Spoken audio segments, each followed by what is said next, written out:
ಬಿಸಿ ಬಿಸಿ ಮುದ್ದೆ ಮಾಡಿದೆ. ಸೊ ಅಣಬೆ ಗೊಜ್ಜು ಕೊಟ್ಟಿದ್ರಲ್ವ, ಹಾಗಾಗಿ ಒಂದು ಮೊಟ್ಟೆ ಬೇಯಿಸ್ಕೊಂಡಿದ್ದೀನಿ. ಸೊ ಬಂದು ಅಡುಗೆ ಮಾಡ್ಕೊಳ್ಳೋರು ಯಾರು ಅಂದ್ಕೊಂಡೆ. ಪೂರಿ ಪುಟ್ಟು ಮರಿ.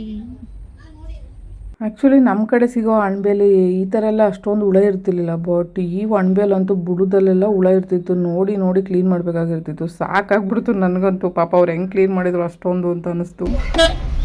ಟಗರು ನೋಡಮ್ಮ ಹೆಂಗೈತೆ ಕೊಂಬು.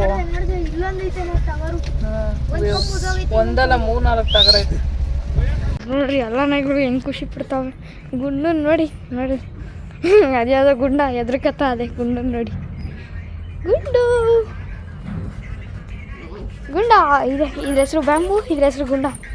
ಗುಂಡ ಯಪ್ಪ ಇದ್ಯಾವುದೋ ಎದ್ರಕೋಣಪ್ಪ. ವಿಡಿಯೋನ ಯಾಕೆ ಎದುರಿಸ್ತೀರಾ? ಬೋಬೋ ಅಂತವನೇ. ಬೋಬೋ ಅಂತವ್ರು ಒಳಗೆ ಹೋಗ್ಬಿಟ್ಟು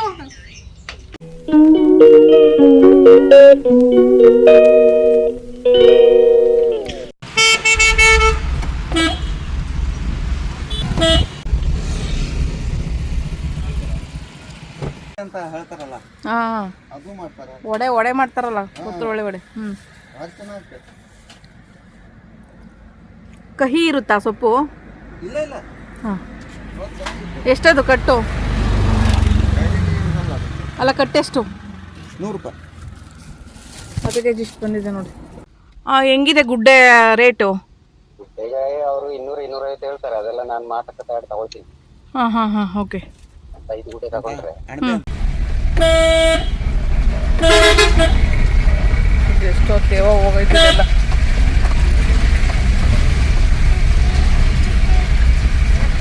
ಗೇಟ ತೆಗ್ಬಿಟ್ಟವ್ರ ಗೊತ್ತಿಗೆ ಅಂತ ಗೊತ್ತಾಗ್ಬಿಟ್ಟಿರ್ಬೇಕು ಅದಕ್ಕೆ.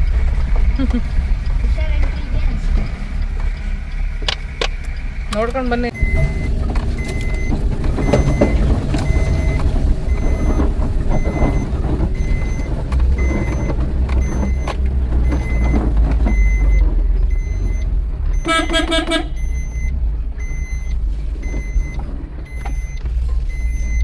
ನಮಸ್ಕಾರ. ನೋಡ್ರಿ. ಎಲ್ಲ ನಾಯಿಗಳು ಹೆಂಗೆ ಖುಷಿ ಪಡ್ತಾವೆ. ಗುಂಡು ನೋಡಿ ನೋಡಿ, ಅದ್ಯಾವುದೋ ಗುಂಡ ಎದ್ರಕತ್ತ ಅದೇ ಗುಂಡು ನೋಡಿ. ಗುಂಡು ಗುಂಡ ಇದೆ. ಇದ್ರ ಹೆಸರು ಬ್ಯಾಂಬು, ಇದ್ರ ಹೆಸರು ಗುಂಡ. ಗುಂಡ ಯಪ್ಪ ಇದ್ಯಾವುದೋ ಎದ್ರಕೋಣಪ್ಪ. ನನಗೆ ಒಬ್ಬ ನನಗೆ ಗುಂಡ ಬ್ಯಾಂಬು. ಇದ್ರ ಹೆಸರು ಗುಂಡ, ಅದ್ರ ಹೆಸರು ಗುಂಡ. ಐ ಗುಂಡ.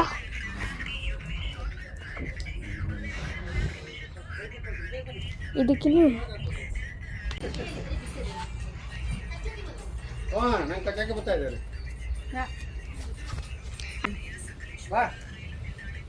ಏನು ಕುಂಡ ಎದ್ದು ಕಳ್ತಾ ಇದ್ದಾನೆ.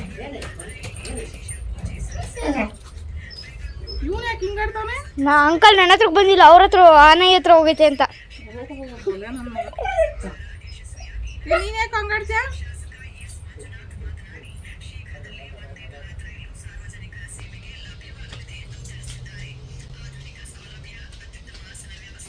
ವಿಡಿಯೋನ ಯಾಕೆ ಎದುರಿಸ್ತೀರಾ? ಬೋಬೋ ಅಂತವನೇ. ಬೋಬೋ ಅಂತವ್ರು ಒಳಗೆ ಹೋಗ್ಬಿಟ್ಟು ಸುಮ್ಮನೆ.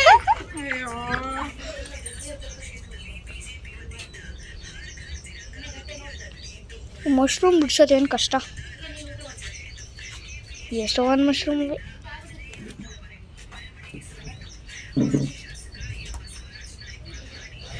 ಆ್ಯಕ್ಚುಲಿ ನ್ಯಾಚುರಲ್ ಅಣಬೆ ಸಿಗೋ ಅಂಥದ್ದು ಕಷ್ಟ. ಆಮೇಲೆ ಎಲ್ಲೋ ಒಂದು ಕಡೆ ಸಿಕ್ಕಿದ್ವಂತೆ, ದುಡ್ಡಿಗೆ ತೊಗೊಂಡು ಬಂದಿರೋದು. ಸೊ ಅಮೌಂಟೇ ನಾನು ಹಾಕ್ಬಿಟ್ಟು ಅದನ್ನು ಯಾಕಂದರೆ ನನಗೆ ಬೇಕಾಗಿರ್ತಿತ್ತು, ಅದಕ್ಕೆ ಇವರೇ ಮಾಡಿಕೊಡ್ಲಿ ಅಂತ ಹೇಳ್ಬಿಟ್ಟು. ಚೆನ್ನಾಗಿ ಮಾಡ್ತಾರೆ ಅವರು ಅಣಬೆ ಎಲ್ಲ. ಹಾಗಾಗಿ ಒಲೆ ಮೇಲೆ ಮಾಡಿಕೊಟ್ರು ನಮಗೋಸ್ಕರ. ಪಾಪ ಎಮರ್ಜೆನ್ಸಿಲಿ ಇಷ್ಟೆಲ್ಲ ಮಾಡಿಕೊಟ್ರು. ಆಮೇಲೆ ನಾವು ಬೆಂಗಳೂರಿಗೆ ಹೊರಟಿದ್ದು. ಆ ಟೈಮಲ್ಲಿ ಏನು ಇಲ್ಲಿಗೆ ಹೋಗ್ಬೇಕನ್ನೋದಿಲ್ಲ, ಅಣಬೆ ಸಿಕ್ಕಿರೋದ್ರಿಂದ ಒಂದು ಇಷ್ಟ. ಯಾಕಂದರೆ ತುಂಬ ವರ್ಷಗಳಾಯಿತು ನ್ಯಾಚುರಲ್ ಅಣಬೆನೇ ತಿಂದಿಲ್ಲ ನಾವು. ಅದಕ್ಕೆ ತಿನ್ನಲೇಬೇಕಂತ ಆಸೆ ಇಟ್ಕೊಂಡು ಹೋಗಿದ್ದು. ಪಾಪ ನಮ್ಮ ಎಮರ್ಜೆನ್ಸಿಗೆ ಊಟ ಮಾಡಿ ಹಾಕಿದ್ರು ಅವರು. ಪಾಪ ಅವ್ರಿಗೂ ಎಷ್ಟೊಂದು ಕೆಲಸಗಳಿರ್ತವೆ. ಅದ್ರ ಮಧ್ಯದಲ್ಲಿ ನಮಗೆಲ್ಲ ಒಂದು ಅಡುಗೆ ಮಾಡಿ ಹಾಕಿದ್ರಲ್ಲ, ಅದಕ್ಕೆ ತುಂಬ ಥ್ಯಾಂಕ್ಸ್ ಹೇಳಬೇಕು ಅವ್ರಿಗಂತೂ.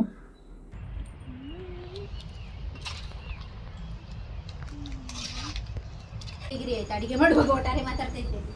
ಪರವಾಗಿಲ್ಲ ಬಿಡಿ. ಯಾಕೆ ಅಲ್ಲ ಇಲ್ಲಿ ಮಾತಾಡಿದ್ರು.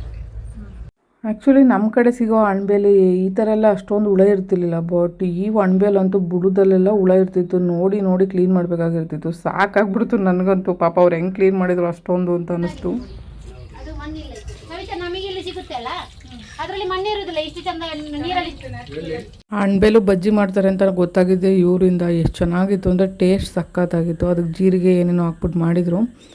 ಬಟ್ ಅಣಬೆ ಚೆನ್ನಾಗಿ ತೊಳೆದು ಅದಾದಮೇಲೆ ಮಾಮೂಲಿ ಹಿಟ್ಟು ಕಲಿಸ್ತೀವಲ್ಲ, ಬೋಂಡಕ್ಕೆ ಏನು ಹಿಟ್ಟು ಕಲಿಸ್ತೀವಲ್ಲ, ಕಡಲೆ ಹಿಟ್ಟು, ಅದರಲ್ಲೇ ಕಲಿಸ್ಬಿಟ್ಟು ಬಜ್ಜಿ ಮಾಡಿದರು. ಅದಕ್ಕಂತೂ ಈ ನಾಯಿ ಮರಿಗಳು ಮತ್ತು ಬೆಕ್ಕು ಮರಿಗಳು ಎಲ್ಲ ಟೇಸ್ಟ್ ಹಿಡ್ಕೊಂಬಿಟ್ಟಿದ್ದಾವೆ. ಹೋಗಿ ಬಂದು ನೋಡೋದು. ಅಂದರೆ ಇವರು ಅಣಬೆ ಸಿಕ್ತಾಗೆಲ್ಲ ಇವರು ಮಾಡ್ತಾಯಿದ್ರಲ್ವ, ಇವಕ್ಕೂ ಆಗ್ತಾಯಿದ್ರು.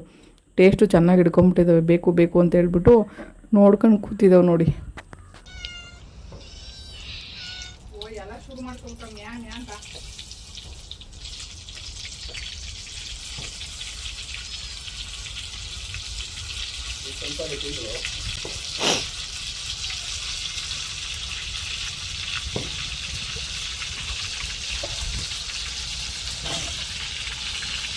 ಅಯ್ಯಯ್ಯ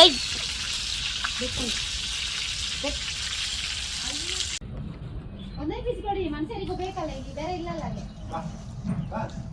ನಾಯಿಗೆ ಮತ್ತೆ ಸುಳ್ಳು ಆಯ್ತಾ, ಜಾಸ್ತಿ ಹಾಕೋಕೆ ಹೋಗ್ಬೇಡಿ. ಚೆನ್ನಾಗಿದೆ. ಹಾಂ ಹೌದು. ಅದು ಸ್ವಲ್ಪ ಹುಡಿ ಖಾಲಿ ಆಯ್ತು ಮೆಣಸಿನ ಹುಡಿ. ನನ್ನ ಮೆಣಸಿನ ಹುಡಿ ಹಾಕಿರಿ, ಮತ್ತೆ ಈ ಚಿಕನ್ ಮಸಾಲೆ ಹಾಕಿಲ್ಲ. ಯಪ್ಪ ಮಶ್ರೂಮ್ ಕ್ಲೀನ್ ಮಾಡೋದೇ ಆಯಿತು.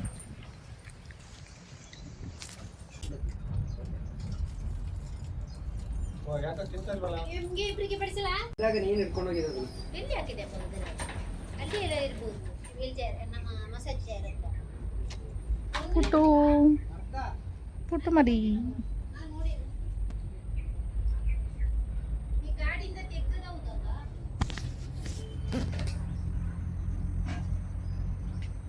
ಗಂಟೆ ಆಗ್ತಾ ಉಂಟಲ್ಲ ನಮಗೆ. ಎಷ್ಟು ಚೆನ್ನಾಗೈತೆ ನೋಡಿ ಬೆಕ್ಕು ಮರಿ. ಗಂಟೆ ಐತಲ್ಲ, ಪುಟ್ಟ ನಿದ್ದೆ ಮಾಡ್ತಾ ಐತಿ. ಅಲ್ಲ ತಕೋ ಮಾರೆ. ನಿದ್ದೆ ಮಾಡ್ತಾ ಐತಿ ಇಲ್ಲೇ. ಅಂದರೆ ಒಟ್ಟಿಗೆ ಇಬ್ಬರನ್ನ ಹಾಕ್ತೀನಿ ಮೇಲೆ.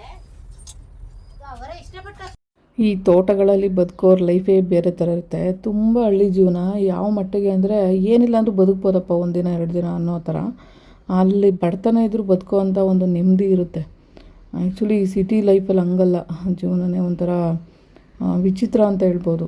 ಬಟ್ ಅಲ್ಲಿ ಗಿಡ ಮರಗಳು ನೋಡ್ತಾ, ಪ್ರಾಣಿ ಪಕ್ಷಿಗಳು ನೋಡ್ತಾ ಏನೋ ಒಂಥರ ಲೈಫ್ ಚೆನ್ನಾಗಿರುತ್ತೆ, ನೆಮ್ಮದಿಯಾಗಿರುತ್ತೆ.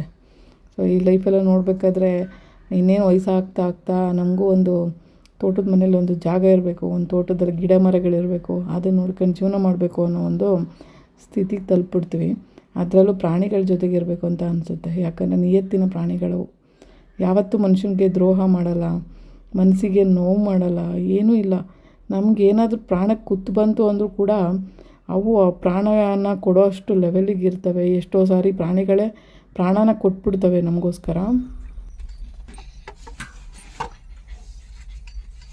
ಗುಂಡುರಾಜ್, ನಾವು ಹೋಗುವ, ಮನೆಗೆ ಹೋಗುವ. ಇರೋ ಸುಮ್ಮನೆ ಮನೆ ಬಿಟ್ಟು ಅಲ್ಲೇ ವಾರ ಆಯ್ತಲ್ಲನಪ್ಪ ನೀನು. ಮನೆ ಬಿಟ್ಟು ವಾರ ಆಗಿದೆ ಇವಾಗ. ಗುಂಡುರಾಜ್ ಅವರು ಮತ್ತು ನಾವು ಇವಾಗ ಮನೆಗೆ ಹೋಗ್ತಾಯಿದ್ವಿ ಬೆಂಗಳೂರಿಗೆ, ಶಿವಮೊಗ್ಗದಿಂದ. ಮನೆಗೆ ಹೋಗುವ.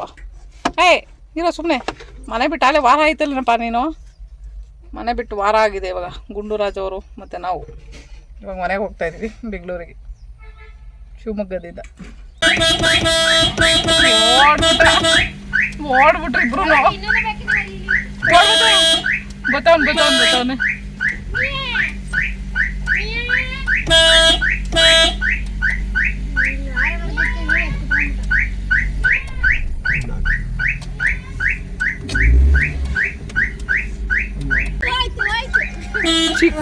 ಚಿಕ್ಕು ಮರಿ ನೋಡಿ ಹೆಂಗೋಗಿ ಟೈರ್ ಕೆಳಗಡೆ ಕುತ್ಕೊಂಡೈತೆ. ಒಂದು ಅಲ್ಲಿ ಬಂತು, ಒಂದು ಅಲ್ಲಿ ನೋಡ್ತಲ್ಲ. ಇಲ್ಲ ಅದು ನೋಡ್ದೆ. ಹೌದು, ಅದೆಲ್ಲ ಮೇಲೆ ಹೋಗಿತ್ತಲ್ಲ, ಎಲ್ಲೋ ಹೋಯ್ತು ಅದು. ಅದೇ ಇರುತ್ತೆ ಅಲ್ಲಿ. ಆದ್ರೆ ಬಿಡಿ, ಒಂದ್ ವೇಳೆ ಗಾಡಿ ಒಳಗೆ ಇದ್ರೆ ಫೋನ್ ಮಾಡಿ. ಸೌಂಡ್ ಮಾಡ್ಬೇಕಲ್ಲ ಇಷ್ಟೊತ್ತಿಗೆ.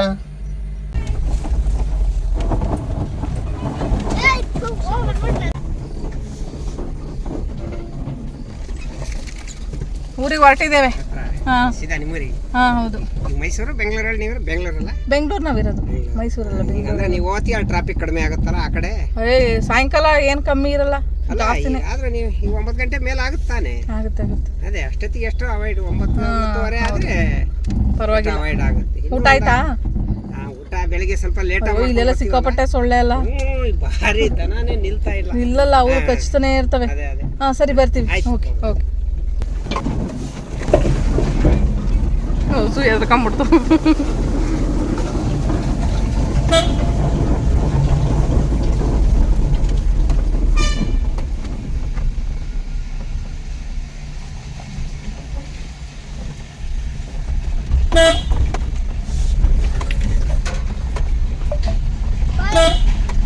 ಬಾಯ್ ಮೇಡಮ್ಮ, ಆಂಟಿಗೆ ಬಂದಿರ್ತಾರೆ ಬಿಡಿ. ರಾಗಿ ಬಿತ್ತನೆ ಮಾಡಿದ್ದಾರೆ. ಆ್ಯಕ್ಚುಲಿ ಇದೆಲ್ಲ ಸ್ವಲ್ಪ ಬೆಳೆದಾದ್ಮೇಲೆ ಕುಂಟೆ ಹೊಡೆಯೋದು ಅಂತ ಹೊಡಿತಾರೆ, ಅಂದರೆ ಎಕ್ಸ್ಟ್ರಾ ರಾಗಿ ಗಿಡಗಳೆಲ್ಲ ತೆಗೆದ್ಬಿಡ್ತಾರೆ. ಸೊ ನಾವೆಲ್ಲ ಮಾಡ್ತಿದ್ವಲ್ಲ, ಹಾಗಾಗಿ ಇದ್ರ ಬಗ್ಗೆ ಗೊತ್ತು ನನಗೆ. ಮಂದೆ ಕುರಿಗಳು ಅವಾಗವಾಗ ಊರೂರ ಮೇಲೆ ಬಿಟ್ಕೊಂಡು ಅದ್ರ ಗೊಬ್ಬರಗಳನ್ನೆಲ್ಲ ಒಂದೊಂದು ಹೊಲದಲ್ಲೂ ಹಾಕಿಸ್ತಾರೆ. ಸೊ ಇದೆಲ್ಲ ನಾವು ಹಾಕಿಸ್ತಿದ್ದೆವು ಹೊಲಗಳಿಗೆ, ಹಾಗಾಗಿ ಗೊತ್ತು ನಮಗೆ. ಇದೇ ಕಲರು ಮಂದೆ ಕುರಿಗಳಂದರೆ. ಸೊ ಅದರಲ್ಲಿ ಮೇಕೆ ಕುರಿಗಳು ಎಲ್ಲ ಒಂಥರ ಚೆನ್ನಾಗಿದ್ದಾವೆ. ಹೆಂಗೈತೆ ಟಗರು, ಹೆಂಗೈತೆ ನೋಡಿ ಟಗರು,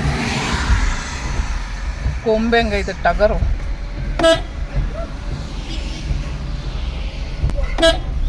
ಟಗರು ನೋಡಮ್ಮ ಹೆಂಗೈತೆ ಕೊಂಬು. ಒಂದಲ್ಲ 3-4 ಟಗರ್ ಐತೆ.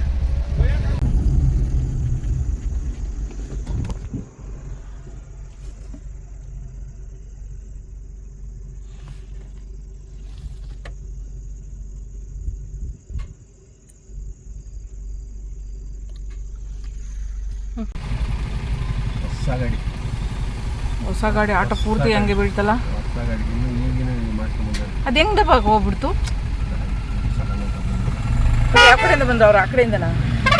ಹಿಂಗಿಂದ ಬಂದು ಹಂಗೆ ಬಿದ್ದುಬಿಟ್ರಾ? ಅಯ್ಯೋ ಹೌದು. ಆ್ಯಕ್ಚುಲಿ ತರೀಕೆರೆ ಬಿಟ್ಟಿದ್ದು ನಾವು 5 ಗಂಟೆ ಟೈಮಲ್ಲಿ. ಸೊ ಇವಾಗ ಬೆಂಗಳೂರು ರೀಚ್ ಆಗಿದ್ದೀವಿ, ಬಟ್ ಇನ್ನೂ ಮನೆಗೆ ರೀಚ್ ಆಗಿಲ್ಲ. ಸೊ ಈ ಟೈಮ್ಗೆ ಕರೆಕ್ಟಾಗಿ ನಮಗೆ 10:30 ಆಗಿದೆ. ಸೊ ಇವಾಗ ಊಟ ತಗೊಂಡು ಹೋಗಬೇಕು, ಆಗಲ್ಲ ಇವಾಗ. ಮನೇಲಿ ಹೋಗಿ ಅಡುಗೆ ಮಾಡೋ ಅಷ್ಟು ಟೈಮ್ ಅಂತೂ ಆಗಲ್ಲ. ಹೋಗಿ ಲಗೇಜೆಲ್ಲ ಇಳಿಸೋ ಅಷ್ಟರಲ್ಲೇ ಸಾಕಾಗಿರುತ್ತೆ. ಟ್ರಾವೆಲಿಂಗ್ ಮಾಡಿರೋ ಟೈಮಲ್ಲಂತೂ ನಿದ್ದೆ ಜಾಸ್ತಿ ಬರುತ್ತೆ, ಹಾಗಾಗಿ ಹೋಗಿ ಮಲ್ಕೊಂಡ್ರೆ ಸಾಕಾಗಿದೆ ಇವಾಗ. ಸೊ ಹೋಗಿ ರೆಸ್ಟ್ ಮಾಡಬೇಕು. ಸೊ ನಾಳೆ ವೀಡಿಯೋದೊಂದಿಗೆ ಮತ್ತೆ ಸಿಗ್ತೀನಿ ನಾನು. ಎಲ್ರಿಗೂ ಬಾಯ್, ಗುಡ್ ನೈಟ್. ಹೊಸ ಚಾನಲ್ ಯಾರೆಲ್ಲ ನೋಡ್ತಾ ಇದ್ದೀರಾ, ದಯವಿಟ್ಟು ನನ್ನ ಚಾನಲ್ಗೆ ಸಬ್ಸ್ಕ್ರೈಬ್ ಮಾಡ್ಕೊಂಡು ವೀಡಿಯೋಸ್ನ ನೋಡಿ ಸಪೋರ್ಟ್ ಮಾಡಿ ನನಗೂ ಕೂಡ. ಸೊ ಟ್ರಾವೆಲ್ ಚಾನಲ್ ಮಾಡಿರೋದೇ ಉದ್ದೇಶ ಬಂದು ಟ್ರಾವೆಲಿಂಗ್ ಮಾಡುವಾಗ ವೀಡಿಯೋಸ್ನ ಹಾಕೋದಕ್ಕೆ. ಮತ್ತು ನಂದು ಏನೋ ಗೊತ್ತಿಲ್ಲ, ಟ್ರಾವೆಲ್ ಮಾಡೋದೊಂದು ಲೈಫ್ ಸ್ಟೈಲು ತುಂಬ ಇಷ್ಟ ಆಗಿಬಿಟ್ಟಿದೆ ನನಗೆ. ಇಷ್ಟ ಅನ್ನೋದಕ್ಕಿಂತ ತುಂಬ ಕಷ್ಟ ಇದೆ, ಬಟ್ ಎಲ್ಲ ನಿಭಾಯಿಸ್ತಾ ಇದ್ದೀನಿ ನಾನು ಇವಾಗ. ಬಿಸಿ ಮುದ್ದೆ ಮಾಡಿದೆ. ಸೊ ಅಣಬೆ ಗೊಜ್ಜು ಕೊಟ್ಟಿದ್ರಲ್ವ, ಹಾಗಾಗಿ ಮೊಟ್ಟೆ ಬೇಯಿಸ್ಕೊಂಡಿದ್ದೀನಿ. ಸೊ ಬಂದು ಅಡುಗೆ ಮಾಡ್ಕೊಳ್ಳೋರು ಯಾರು ಅಂದ್ಕೊಂಡೆ. ಪೂರಿಗೆ ಇದನ್ನು ಅದೇನದು ಹೇಳಕ್ಕೆ ಬರ್ತಾಯಿಲ್ಲ, ಕುಷ್ಕ ಮತ್ತು ಕಬಾಬ್ ತಗೊಳಕ್ಕೆ ಹೇಳ್ಬಿಟ್ಟು ನಾನು ಇದಕ್ಕೆ ಮುದ್ದೆ ಮಾಡ್ಕೊಂಡೆ. ಸೊ ಇವಾಗ ತಿನ್ಬಿಟ್ಟು ಮಲ್ಕೋಬೇಕು. ಈ ವಿಡಿಯೋ ಇಷ್ಟ ಆದರೆ ಒಂದು ಲೈಕ್ ಕೊಡಿ, ನನ್ನ ಚಾನಲ್ಗೆ ಸಬ್ಸ್ಕ್ರೈಬ್ ಮಾಡಿ. ಇನ್ನೂ ಇಷ್ಟ ಆದರೆ ಶೇರ್ ಕೂಡ ಮಾಡ್ಬೋದು. ಯಾರೆಲ್ಲ ಹೊಸ್ದಾಗಿ ನನ್ನ ವೀಡಿಯೋಸ್ನ ನೋಡ್ತಾ ಇದ್ದೀರಾ ಹೊಸ ಚಾನಲಲ್ಲಿ, ಆ್ಯಕ್ಚುಲಿ ಇದು ನನ್ನ ಹೊಸ ಚಾನಲ್ಲು. ಸೊ ಯಾರೆಲ್ಲ ಬಂದಿದ್ದೀರಾ ಸಬ್ಸ್ಕ್ರೈಬ್ ಮಾಡ್ಕೊಂಡು ವೀಡಿಯೋ ನೋಡಿ ನನಗೂ ಸಪೋರ್ಟ್ ಮಾಡಿ ಅಂತ ಕೇಳ್ತೀನಿ. ತುಂಬ ಜನ ಸಪೋರ್ಟ್ ಮಾಡ್ತಿರೋದಕ್ಕೆ ನನ್ನ ಚಾನಲು ಇವತ್ತಿನವರೆಗೂ ಇಷ್ಟು ಚೆನ್ನಾಗಿ ಓಡ್ತಾ ಇದೆ ಅಂತಲೂ ಖುಷಿ ಇದೆ. ಎಲ್ರಿಗೂ ಥ್ಯಾಂಕ್ಸ್ ಹೇಳ್ತೀನಿ ನನ್ನ ಕಡೆಯಿಂದ. Thank you so much. ಯಾರೆಲ್ಲ ವೀಡಿಯೋ ನೋಡ್ತಾ ಇದ್ದೀರಾ, ಸಪೋರ್ಟ್ ಮಾಡ್ತಾ ಇದ್ದೀರಾ, ಎಲ್ರಿಗೂ ತುಂಬ ಥ್ಯಾಂಕ್ಸ್ ಹೇಳ್ತೀನಿ.